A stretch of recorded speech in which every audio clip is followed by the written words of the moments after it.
Jakarta. Provinsi DKI Jakarta mempunyai luas daratan 661,52 km persegi dan juga lautan seluas 6.977,5 km persegi. Tercatat lebih 110 pulau yang tersebar di Kepulauan Seribu. Kota yang berpenduduk 11 juta jiwa ini selalu memiliki beragam cerita. Bersama saya Azam, dan kita bahas di Fakta Kota.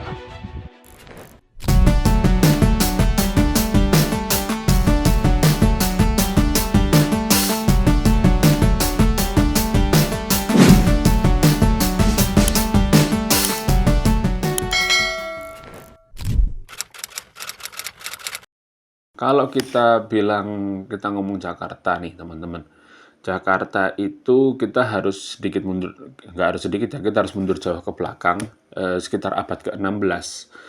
Jakarta itu kalau boleh sekarang dibilang itu Jakarta itu bak kolosal dan juga babak drama ya teman-teman ya.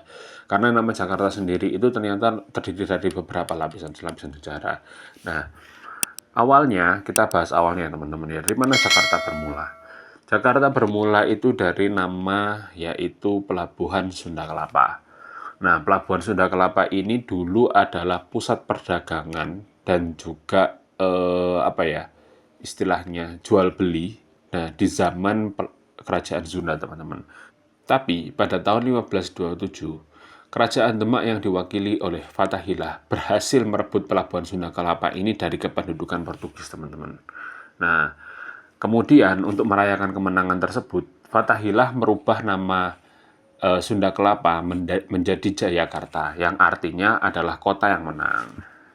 Pada tahun 1619, teman-teman, ketika masa kependudukan kolonial Belanda, Sunda Kelapa Dunia atau yang dulunya yang sudah dirubah menjadi Jayakarta itu dirubah lagi menjadi Batavia karena diduduki oleh saat ini tahun 1619 itu Jayakarta itu dikuasai oleh VOC teman-teman, kependudukan Belanda. Nah, di bawah pimpinan Jan Pieter Zoonschoon, nah VOC menghancurkan Jayakarta dan membangun kota baru di atas reruntuhannya. Jadi tahun 1619 itu Jayakarta itu dihancurkan teman-teman oleh VOC. Nah, kemudian VOC menamainya dengan nama Batavia. Nah, Batavia inilah yang menjadi pusat perdagangan dan juga pusat administrasi dari era pendudukan kolonial Belanda ya, selama bertahun-tahun lamanya teman-teman. Sampai tahun 42. Nah, kalau menurut catatan di sini itu sampai tahun 42 sampai kependudukan zaman Jepang. Dan pada akhirnya setelah proklamasi tahun 1945,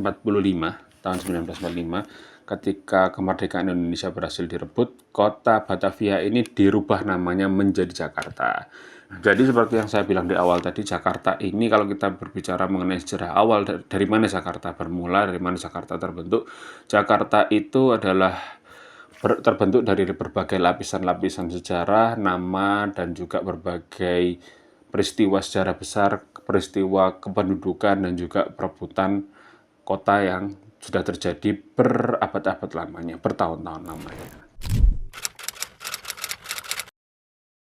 Kalau kita ngomongin secara geografis ya teman-teman ya, Jakarta itu terletak di pesisir barat Pulau Jawa ya teman-teman ya, barat laut Pulau Jawa. Nah, berbatasan langsung dengan Laut Jawa di utaranya teman-teman.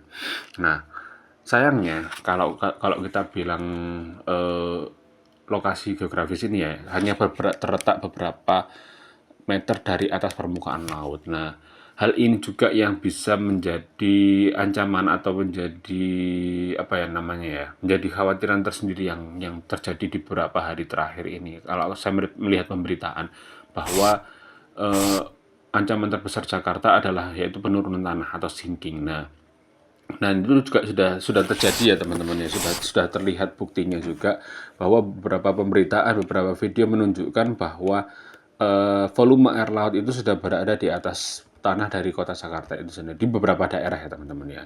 Kalau kita bilang titik tertingginya Jakarta itu menurut Wikipedia itu ada di kawasan Jakarta Timur teman-teman. Nah, selain dari ancaman penurunan tanah tadi ya teman-teman ya, atau sinking ya. Nah, Jakarta ini setiap tahunnya, hampir setiap tahun ya kalau saya lihat pemberitaan ya, juga menghadapi ancaman lain, ancaman bencana yang lain, yaitu apa? Banjir teman-teman. Nah, selain karena permukaan tanah yang terus-menerus turun, terus banjir sendiri itu menjadi ancaman tersendiri setiap tahunnya bagi warga Jakarta. Jadi kalau secara geografis Jakarta itu memang saat ini itu sudah semakin rawan ya teman-teman. Makanya ancaman-ancaman yang saya sebutkan tadi ya teman-teman ya, itu menjadi ancaman tersendiri. Nah, bagi warga Jakarta dan juga pemerintah ya, karena pusat pemerintahan Republik kita ini kan masih berada di Jakarta ya. Makanya dari era zaman pemerintahan Presiden Joko Widodo itu Pak Jokowi berencana untuk memindahkan administrasi ibu kota itu dari Jakarta ke Kalimantan teman-teman, atau di Kalimantan di IKN ya teman-teman, di Ibu Kota Nusantara di Kalimantan Timur. Nah, kalau kita berbicara teman-teman masalah budaya dan juga jiwa Jakarta nih, kita tahu bahwa etnis asli dari Jakarta itu yang kita kenal sejauh ini adalah etnis dari suku Betawi ya teman-teman ya. Tapi namanya Jakarta itu juga kota megapolitan ya teman-teman ya, kota yang terbesar di Indonesia. Nggak tahu kota terbesar atau enggak ya teman-teman, karena Jakarta kan hitungannya provinsi ya, hitungannya provinsi, tapi memang Jakarta itu adalah jantung kotanya Indonesia ya kalau boleh dibilang ya. Berbagai etnis, berbagai suku itu ada di sana. Jadi bukan hanya Betawi, saat ini itu sudah banyak banget, mulai dari Jawa, terus kemudian ada Sunda, ada Batak, ada kemudian mungkin dari Dayak, dari suku Madura juga ada, kemudian ada dari juga suku-suku atau etnis juga seperti etnis Tionghoa, etnis dari Arab, dan juga masih banyak lainnya. Jadi percampuran berbagai budaya tersebut sudah memengaruhi berbagai apa ya, budaya dan juga kehidupan yang ada di Jakarta. Tapi kalau kita menelisik lebih dalam ya teman-teman ya, kalau kita kembalikan lagi ke budaya, yaitu etnis aslinya dari Jakarta adalah Betawi. Dari suku Betawi sendiri itu mempunyai beberapa budaya dan kesenian, mulai dari ondel-ondel, kemudian lenong, terus kemudian beberapa musik dan juga tarian-tarian khasnya. Jakarta itu memang kota yang multicultural ya teman-teman ya, karena saat ini sudah banyak percampuran budaya dan juga suku etnis yang berada di sana. Tapi justru inilah sendiri yang menjaga toleransi dan juga menjadi daya tarik tersendiri bagi kota Jakarta, culture dari kota Jakarta itu sendiri. Kalau kita ke Jakarta itu kita wajib kemana sih teman-teman? Kalau teman-teman biasanya kemana kalau misalnya kalau ke Jakarta? Aku karena udah lama banget ya ke Jakarta ya. Udah lama banget nggak ke Jakarta ya teman-teman ya. Aku pernah beberapa kali ke Jakarta, tapi kayaknya udah lama banget aku nggak ke sana. Aku coba akan merekomendasikan ya 3 atau 4 tempat lah teman-teman. Ketika teman-teman mengunjungi Jakarta dan juga pengen explore sekitar Jakarta ya. Kalau yang pertama ya teman-teman ya, yang menurut aku harus dikunjungi teman-teman itu adalah Monas, Monumen Nasional ya teman-teman ya. Satu, kenapa letaknya mudah diakses, karena letaknya di tengah kota. Terus kemudian Monas ini jelas menjadi ikon utama negara kita. Berbagai acara besar sudah pernah digelar di sana, mulai dari HUT TNI yang kayaknya setiap tahun ya di sana ya. Terus kemudian Tugu setinggi 132 meter ini melambangkan perjuangan rakyat Indonesia. Nah, yang kedua ada namanya Kota Tua, teman-teman. Nah, Kota Tua ini kita bisa merasakan yang tadi kita kembali ke sejarahnya era pendudukan kolonial. Mereka setelah menghancurkan kota Jayakarta ya dan membangun lagi ulang kota Batavia dengan arsitektur Belanda. Nah, kita bisa merasakan atmosfer Batavia itu masih ada di Kota Tua ini. Nah, apalagi sekarang Kota Tua itu banyak ini ya teman-teman ya, banyak spot-spot foto yang menarik dan juga kafe-kafe yang estetik. Jadi kayaknya enak banget kalau kita someday ngopi-ngopi sambil apa ya namanya, nongkrong di Kota Tua ya, asik banget. Jadi Kota Tua wajib banget harus ada di bucket list kalian ya kalau ketika berkunjung ke Jakarta. Nah, kemudian yang ketiga itu kalau kalian masih main-main di sekitar tengah kota juga ada namanya Masjid Istiqlal dan juga katedral teman-teman, dan juga katedral. Nah, dua bangunan utama keagamaan ini itu menjadi simbol khusus. Nah, menjadi simbol khusus toleransi beragama yang ada di Indonesia. Kita tahu Masjid Istiqlal dulunya adalah masjid terbesar di Indonesia, meskipun sekarang sudah banyak beberapa masjid-masjid besar yang lainnya, tapi sampai saat hari ini Istiqlal itu masih menjadi wajah, menurut saya itu masih menjadi wajah utama atau wajah nasional umat Islam di Indonesia. Karena ya kita tahu dulu masjid besar pertama yang dibangun di Indonesia adalah Istiqlal. Kemudian di sebelahnya Istiqlal ada katedral ya teman-teman ya. Katedral ini adalah gereja juga, gereja yang besar juga di sebelahnya Istiqlal, dan ini berdampingan ya teman-teman ya. Jadi berdampingannya bangunan Istiqlal dan katedral ini menjadi simbol toleransi, dan ketika teman-teman mengunjungi sana, foto-foto di depannya pun juga akan menjadi hal-hal yang menarik ya. Jadi wajib banget kalau ke Jakarta berkunjung ke, kalau teman-teman main ke Jakarta, berkunjung ke Istiqlal dan juga katedral. Selain itu teman-teman juga bisa mengunjungi Ancol ya. Kalau ke teman-teman misalnya pengen ke tempat lain, misalnya pengen ke pantai atau ke theme park itu, teman-teman bisa ke Ancol, karena di kawasan, kayaknya Ancol itu kawasan wisata ya, kawasan wisata. Jadi di dalamnya itu ada Dufan, ada SeaWorld, ada pantainya juga. Jadi teman-teman misalnya pengen pengen seharian main gitu ya, di Ancol itu menarik banget karena teman-teman bisa main di Dufan, terus bisa mengunjungi SeaWorld, bisa bisa main di pantainya juga. Terus kalau teman-teman pengen mengenal Indonesia lebih dalam, itu teman-teman bisa ke TMI atau Taman Mini Indonesia Indah. Di sana itu ada berbagai replika rumah adat dan juga budaya yang ada di Indonesia. Jadi teman-teman bisa mengunjungi berbagai tempat yang ada di Jakarta. Gak hanya itu, tapi juga beberapa mall ya teman-teman ya. Jakarta itu terkenal dengan beberapa mall besar dan juga kafe-kafe yang estetik pastinya ya. Nah, tinggal teman-teman tentukan aja pilihannya mau kemana. Selain itu teman-teman, ada yang namanya Setu Babakan. Nah, Setu Babakan itu kita di sana itu bisa mengenal budaya Betawi asli ya teman-teman ya. Mulai dari rumah tradisional, terus kemudian beberapa kebudayaan Betawi itu masih ditampilkan di sana. Nah, jadi teman-teman tinggal pilihkan aja. Kalau kita berbicara Jakarta itu, menurut saya saat ini itu sebagai sebuah keharmonisan, di mana modernisasi dan upaya untuk menjaga tradisional itu masih bisa berjalan beriringan ya teman-teman ya. Di mana Gedung Pencakar Langit berdampingan dengan kampung tradisional itu masih ada di sana teman-teman. Kita meskipun mungkin jumlahnya nggak begitu banyak, tapi masih ada teman-teman.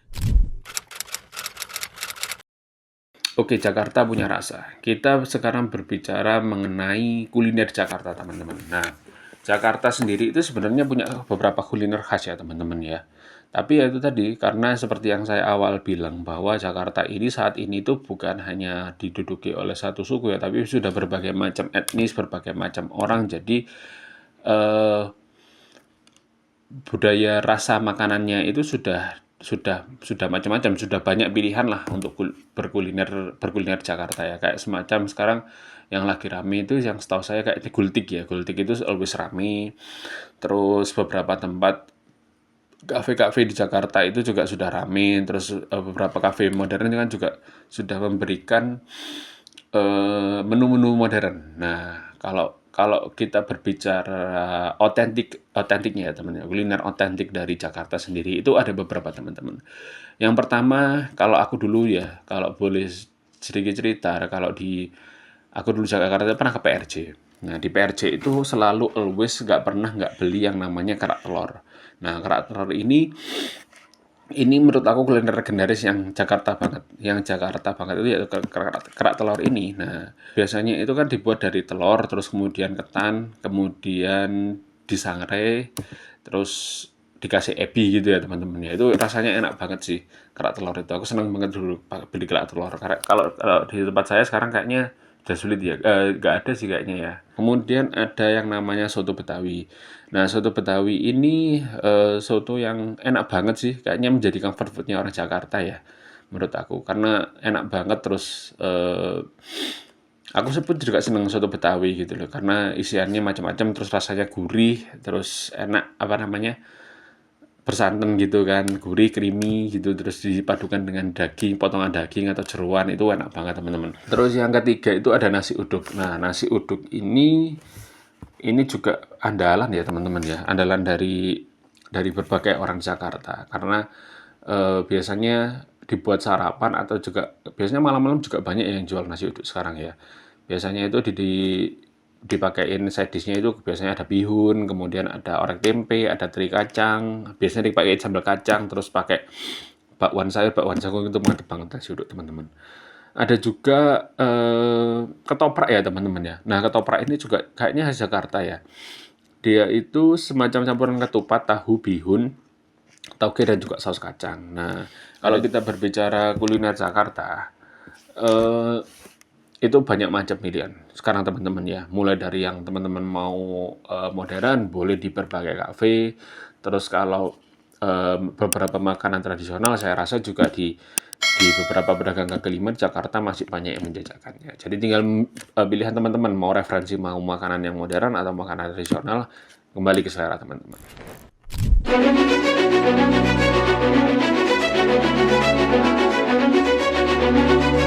Jadi kalau kita berbicara tentang Jakarta ya teman-teman ya, kita tadi sudah membahas sejarahnya dari Sunda Kelapa, kemudian menjadi Jayakarta, kemudian menjadi Batavia, hingga saat ini menjadi Jakarta seperti yang kita kenal sampai saat ini. Jakarta itu terbentuk dari lapisan-lapisan sejarah yang menyeliputinya. Kota ini juga benar-benar menyimpan segudang cerita dan juga kejutan. Ia adalah kota yang dibangun di atas kemenangan, terus berjuang melawan tantangan geografisnya. Di mana yang tadi saya sebutkan, bahwa permukaan air laut saat ini sudah berada lebih tinggi daripada permukaan tanah. Dan juga Jakarta ini menjadi rumah bagi keragaman etnis yang luar biasa. Dan juga Jakarta menjadi wajah toleransi utama di Indonesia. Itu dia fakta kota di episode pertama kali ini. Kota mana lagi yang harus kita kupas tuntas di episode selanjutnya? Tulis di kolom komentar ya teman-teman ya. Jangan lupa like, komen, dan share ke teman-teman kalian untuk fakta-fakta kota selanjutnya. Sampai jumpa di fakta kota berikutnya. Bye.